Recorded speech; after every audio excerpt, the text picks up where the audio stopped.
So hello guys, good day sa inyong lahat. On the way ako ngayon sa Church of the Holy Sepulchre para magpa-bless ng mga prayers niya doon na isesend natin sa Western Wall. So let's go, tara samahan nyo ako na proceed tayo ng Western Wall para isend yung mga prayers niya. So dito nga ako dumaan sa New Gate sa tapat ng Notre Dame Church. And pupunta tayo doon sa Holy Sepulchre, dito tayo sa may Christian Quarter dada.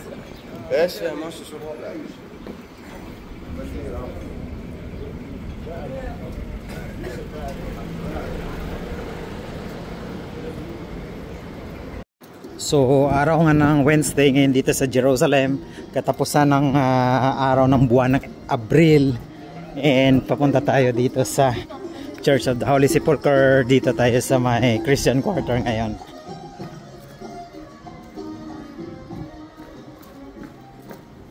Amazing, ha? Hindi ko dala yung scooter ko. Nilagay ko lang somewhere there. And bahala na si Batman. So let's go. Ito yung makikita nyo dito sa loob ng Old City. Of course, mga Christians, souvenirs and religious items. Casanova.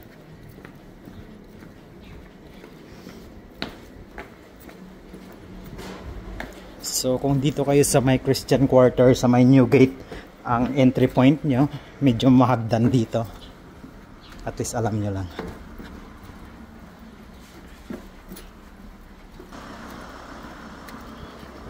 Yan, diretso lang tayo. Tapos kanan, tapos kaliwa, tapos kanan.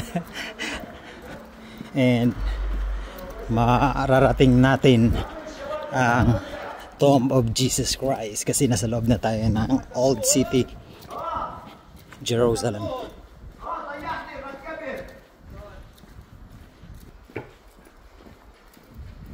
So maraming ang celebration ngayon sa magaganap mamaya sa New City ng Jerusalem dahil magse-celebrate ang Israel ng 77th Independence Day bukas. So magko-comment na yan ngayong araw, mamayang gabi.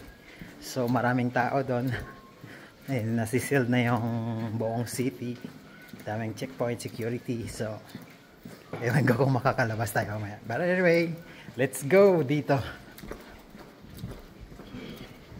So ito yung nga pala yung tinatawag na Christian Quarter, one of the quarter ng Old City Jerusalem. Ito ay nahahati sa apat na quarter, ano? Christian Quarter, Muslim Quarter, Armenian, and Jewish Quarter. So kumana na ako. And ito yung situation ngayon dito sa loob ng Old City. Hindi pa ganun karami yung mga tourist tulad ng normal days niya. Pero nasa Christian Quarter tayo ngayon.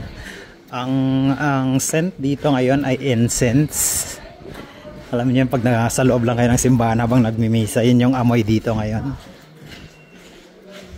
So we're standing on the Christian Quarter dito sa loob ng Old City, and mga makikita natin dito of course yung mga religious items for Christians.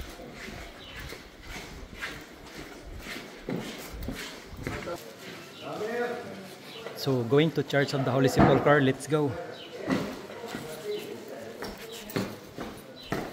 Special yan yung sapatos natin, ipapasok natin yan. Pangalawang suotan na. Uy, daming incense, oh.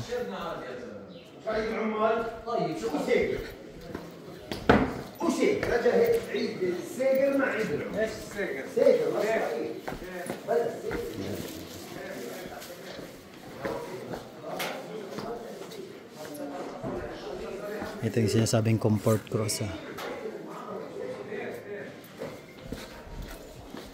Oh, so this is the situation April 30, 2025 with the Church of the Holy Sepulchre, the Tomb of Jesus in Jerusalem. So ilalagay natin yung prayers nyo muna sa may Stone of Anointing, Station 10. Yung nakikita nyong sealed ngayon, Station 10 yan. Yung dyan pinunit-punit nila yung damit ni Jesus.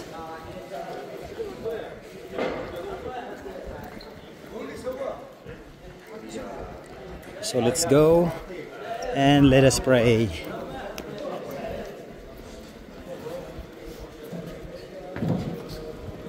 Maalala nyo, Mount Golgotha sa taas, and the stone of anointing, body of Jesus laid in this place, and nilagay dun sa may tomb of Jesus.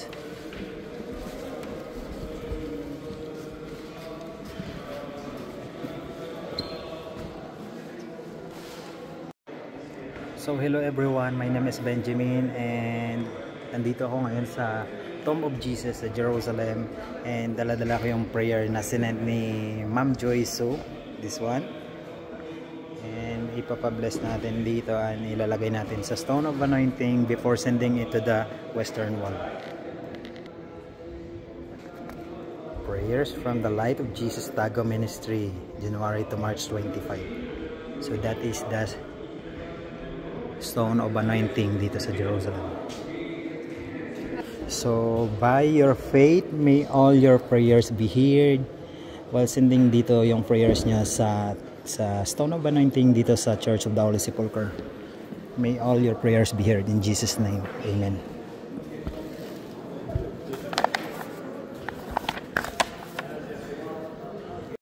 So ito yung situation ngayong April 30 dito sa Tomb of Jesus sa Jerusalem. And papakita ko sa inyo yung place of kung saan nilibing si Jesus Christ dito sa Tomb of the Jesus Holy Sepulchre.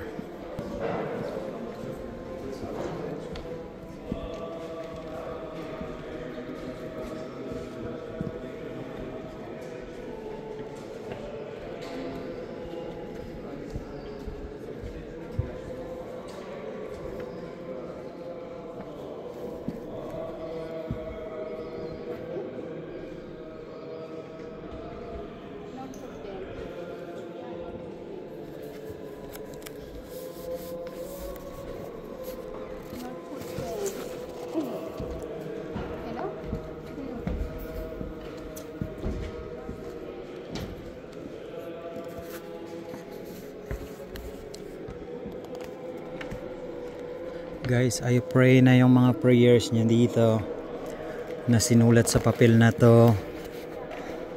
By your faith,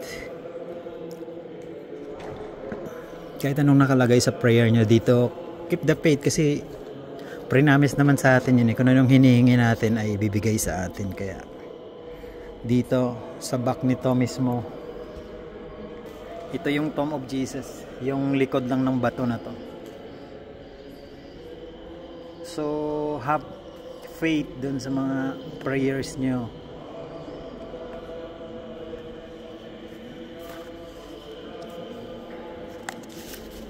Amen. So iikot ko pa yung prayers niya dito sa Tomb of Jesus.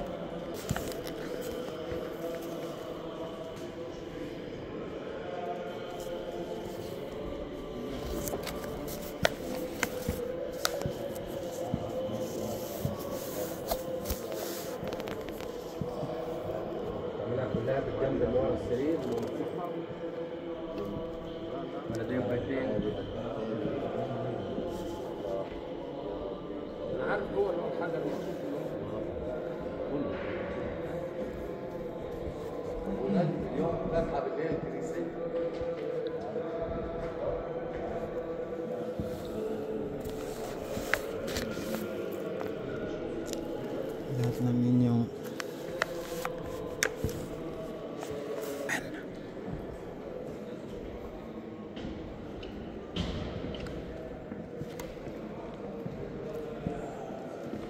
so let's go to the western wall. So alright, kakalabas ko lang ng Church of the Holy Sepulchre, ayun ako ay pupunta na sa western wall para isend ang mga prayers niya.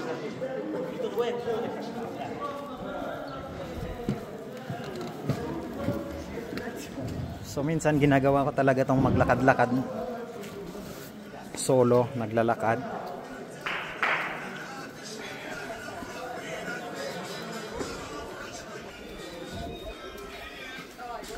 Sarap yung maglakad-lakad dito sa loob ng Old City.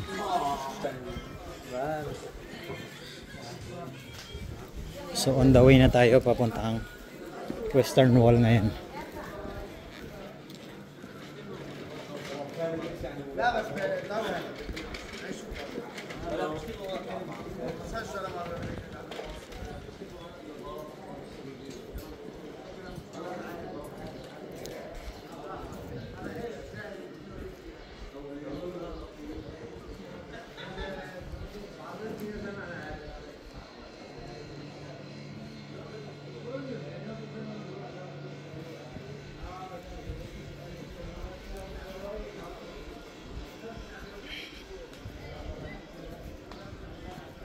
So sarap maglakad-lakad dito.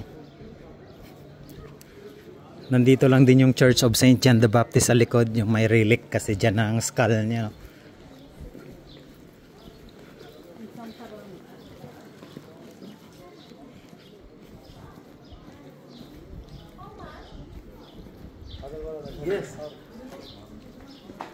Lapad.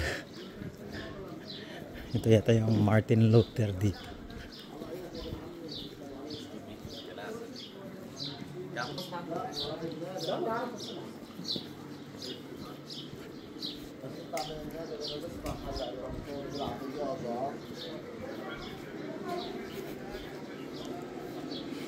Yan o, St. John the Baptist.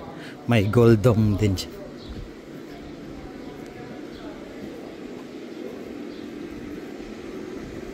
Danish restaurants. St. John.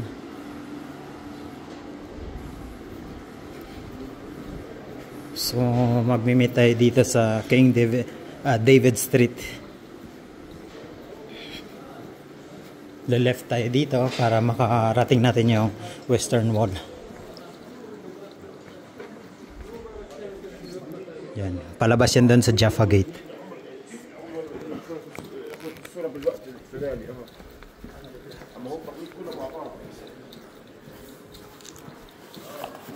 Nakagala mo na yung mga prayers niya.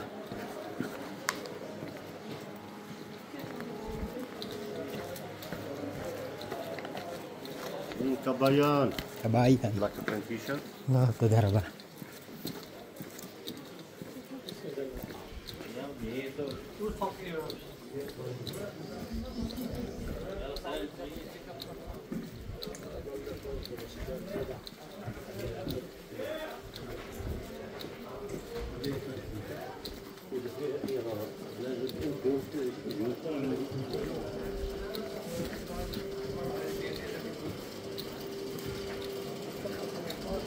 So yun, may mga mahahabang road siya dito na pwede din kayo maligaw talaga.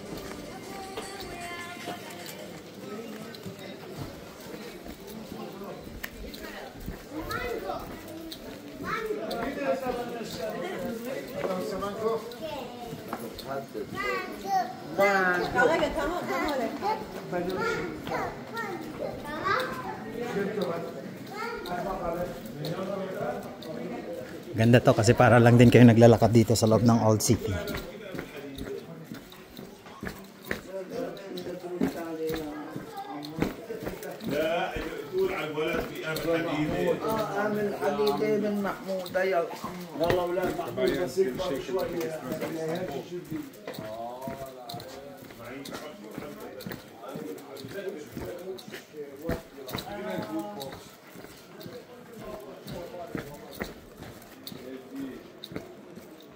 Amazing.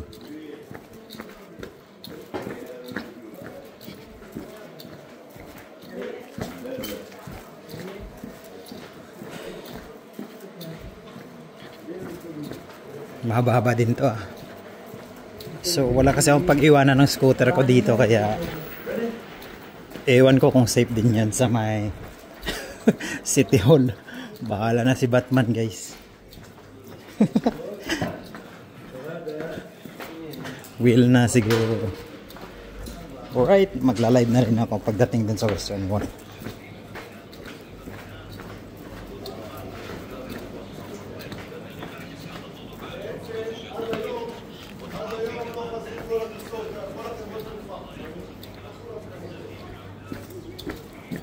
So yung continuation nito ay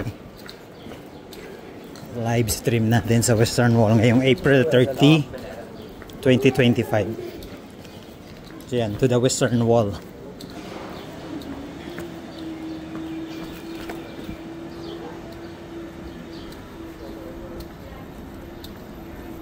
And abangan nyo yung live natin. And kukuha din ako ng some videos para may continuation ng itong video na to. Thank you and God bless from Jerusalem.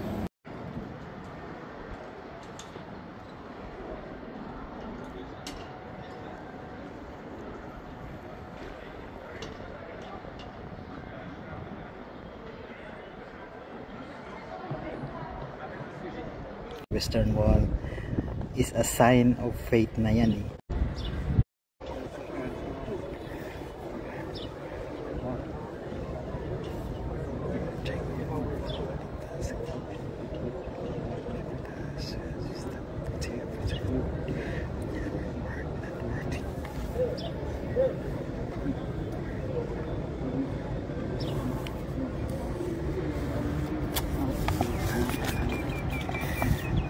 May all your prayers be heard.